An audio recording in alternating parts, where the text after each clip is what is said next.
Pakistan cricket board ने नसीम शाह पर 2 करोड़ रुपए जुर्माना आयद किया है। शाहीन शाह अफरीदी पर 10 लाख रुपए जुर्माना आयद किया है। फ़खर जमान के हवाले से इस वक्त अभी तक कोई रिपोर्ट शामिल नहीं आई है। फ़खर जमान जो कल बॉल के साथ छेड़छाड़ कर रहे थे, उनकी आज समाअत भी थी। मैच रेफरी के पास अगेन जाना था, उनको बुलाया गया था, लेकिन इस वक्त फ़खर के हवाले से कोई रिपोर्ट सामने नहीं आई है कि उनका क्या होगा, क्योंकि बॉल टेम्परिंग, बॉल के साथ छेड़छाड़ करना ये गैर कानूनी है। एमसीसी के जो रूल्स हैं वो यही कहते हैं कि 5 रन की प्लेंटी दूसरी टीम को जानी चाहिए, यानी कि रन्स मिलने चाहिए दूसरी टीम को। और दूसरी तरफ अगर वैसे भी देखा जाए तो जो आप कह सकते हैं कि फील्डर जो भी होता है बॉल टेम्परिंग कर रहा था, बॉल के साथ छेड़छाड़ कर रहा था, उसके ऊपर एक्शन भी लिया जाता है। लेकिन अब तक फ़खर जमान के हवाले से कोई खबर सामने नहीं है। हालांकि आज फ़खर जमान की समाअत भी थी, उनको बुलाया गया था मैच रेफरी के तरफ, लेकिन आज 2 जुर्माने बड़े आयद किए गए। नसीम शाह ने जो ट्वीट किया था मरीम नवाज़ के ऊपर, उसके ऊपर नसीम शाह को 2 करोड़ रुपए का जुर्माना आयद किया। शाहीन शाह अफरीदी के ऊपर 10 लाख का जुर्माना इसलिए लगा है कि शाहीन शाह अफरीदी भाई साहब आज सिकंदर रज़ा के कुछ दोस्त मेहमान थे, वो आए थे होटल के बाद, तो पुलिस की तरफ से उन्हें अंदर नहीं जाने देगी, जो कि आप कह सकते हैं कि मना किया गया था कि कोई मेहमान अंदर नहीं जा सकता, क्रिकेटर से आप नहीं मिल सकते इस पीएसएल के दौरान। लेकिन शाहीन शाह अफरीदी जब आया सिकंदर रज़ा के साथ, तो उनके मेहमानों को वो ऊपर होटल में अपने कमरे में ले गया। लगभग काफ़ी देर वो बैठे रहे, उसके बाद जाकर गए। लेकिन उसके बाद जो पंजाब पुलिस है उसने रिपोर्ट जमा कराई पाकिस्तान क्रिकेट बोर्ड को। उसके बाद आज एक्शन लिया गया और शाहीन शाह अफरीदी पर 10 लाख रुपए का फाइन लगाया गया, 10 लाख रुपए का जुर्माना आयद किया गया। बाकी नसीम शाह के ऊपर जो जुर्माना आयद किया गया वो 2 करोड़ रुपए का किया गया।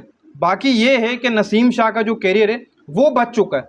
हालांकि आप अगर देखें तो जिस आप कह सकते हैं कि पार्टी से मोहसिन नकवी है, वहीं पर ही उसी पार्टी से आपकी मरीम नवाज़ है, तो नसीम शाह की बचत हो गई है, वो 2 करोड़ रुपए में भुगत गए। वरना तो भाई साहब मुझे ऐसा लग रहा था कि नसीम शाह की क्रिकेट जाएगी जाएगी, क्योंकि आमिर जमाल ने जो कैप पहनी हुई थी 804 की, उसके ऊपर आमिर जमाल को ऐसा साइड लाइन किया कि आमिर जमाल अब नज़र नहीं आता। हालांकि बेस्ट ऑलराउंडर से था, लेकिन जब से उसकी कैप के ऊपर 804 लिखा हुआ है, उसके बाद भाई साहब वो नज़र ही नहीं है। तो नसीम शाह के साथ रियायत बढ़ती गई मेरे हिसाब से।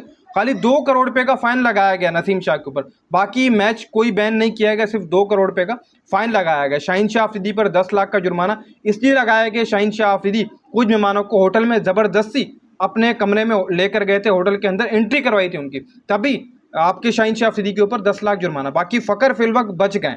फ़खर जमान के साथ अभी कुछ नहीं हुआ, वो क्या पता कल रिपोर्ट सामने। मैच रेफरी ने आज बुलाया था, रिपोर्ट मांगी थी, अब देखो कल तक फ़खर के ऊपर भी बातचीत सामने आ जाएगी कि उनका क्या बने, क्योंकि वही बॉल को पकड़े खड़े थे, उनके साथ सिकंदर रज़ा भी थे, ये 2 बंदे थे।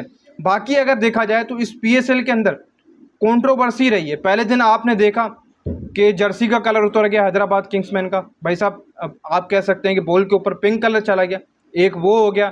फिर कल भाई साहब बॉल टेम्परिंग का मामला सामने आया। फिर कल के दिन ही भाई साहब एक और मामला सामने आया, वो शाहीन और सिकंदर रज़ा के हवाले से। भाई साहब इन्होंने होटल में कुछ मेहमानों को भाई साहब अंदर ले गए, एंट्री करवा ली ऑटोमेटिकली, और मेहमान कमरे में बैठे रहे काफ़ी ज़्यादा देर तक। ये 3 चीज़ें अभी पीएसएल के कुछ ही मैचेस में ये 3 चीज़ें सामने आई है। मतलब ऐसा मुझे लग रहा है कि पीएसएल शायद किसी हैंड में ही नहीं है, समझ में नहीं आ रही, और फैंस के बगैर पीएसएल देखने में बिल्कुल मज़ा नहीं आ रहा।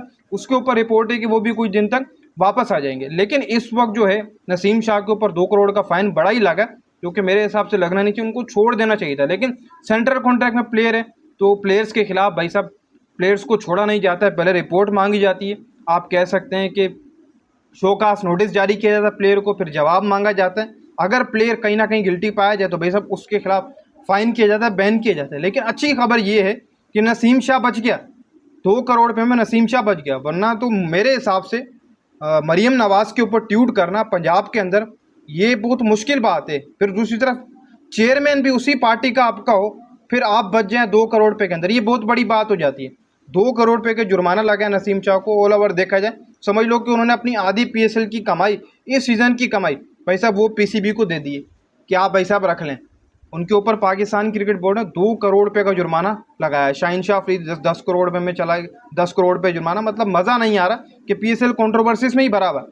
मसला ये है कि ऐसा लग रहा है कि पीएसएल के जो मामलात है वो कोई संभाल ही नहीं रहा है। पहले जर्सी का कलर उतरना, बॉल के ऊपर आना, इतनी महंगी महंगी टीमें, और ये हालात। शायद पीसीबी सिर्फ और सिर्फ कमाई ही कर रहा है, वो ये नहीं देख रहा कि टीम्स क्या कर रही हैं, टीम्स की किट क्या है, बैट्स क्या हैं, किस तरीके से चीज़ें हैंडल करनी है। फैंस का उनको पता नहीं है कि यार पाकिस्तान क्रिकेट फैंस की क्या वैल्यू है। पाकिस्तान क्रिकेट फैंस की अगर कोई वैल्यू होती तो भाई साहब वो ग्राउंड के अंदर होते। लेकिन आप देखो क्या बनता है, खाली पीएसएल चल रहा है, बस कंट्रोवर्सी से सामने आ रही हैं। आज कितने मैचेस होंगे, जितने मैचेस भी हो गए, अगर आप देख लें तो पहला हाल्फ आप कह सकते हैं कि आधा हो चुका है, पहला हाफ आधा हो चुका है, अभी पीएसएल शुरू हुआ है, कंट्रोवर्सीज कंटिन्यू, और आगे चलते हुए भी आपको बहुत सारी चीज़ें देखने को मिलेंगी इस पीएसएल के रिलेटेड।